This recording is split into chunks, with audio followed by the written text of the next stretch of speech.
Hey guys, Bigbangbiker here. Okay, so finally INS Vikrant. So I'm driving INS Vikrant today.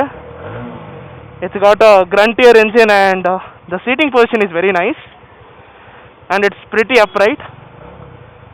And this bike has the gearing system with all the gears being pulled up actually.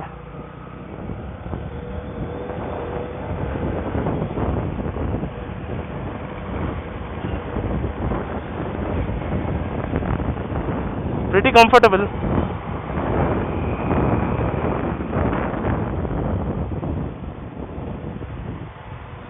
Gearing is easy, man, very easy.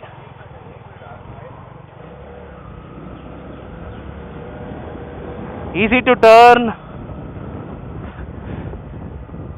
Feels weird after riding a 150cc after a long time.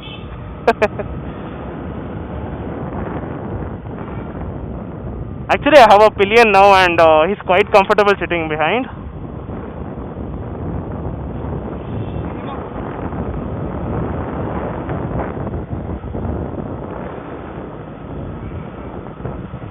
Yeah, the seating position is very nice. I'm in third gear and I'm not changing gears. So, as you can see, I'm leaving it and I'm revving it. The horns nowadays on some bikes is pretty funny. For city, this bike is pretty nice, and it will be like a collector edition to have with you. I felt pretty comfortably in this.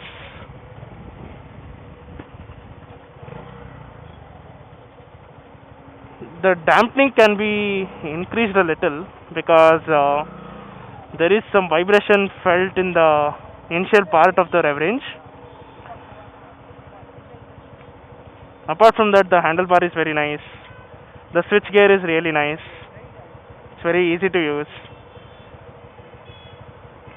I love the finish of the tank. It's very good.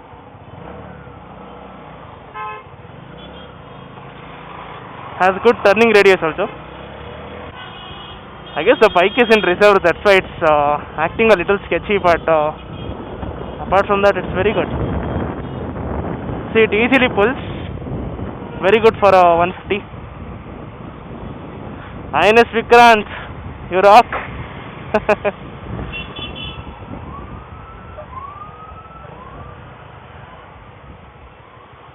Okay, let me give you the exhaust note.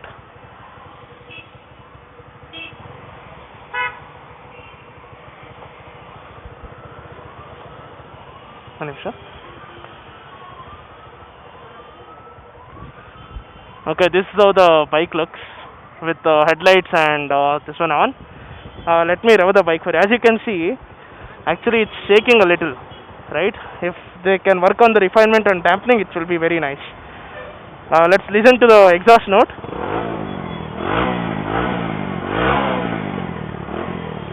As I said, it's very grunty and tires are also wide and it's very nice. I guess they have a smaller spoke behind and smaller wheel size and bigger wheel size in the front, which makes all the difference. Well, it's good. In white, it looks pretty good. And thanks to Karthik for helping me with the test drive. Thank you.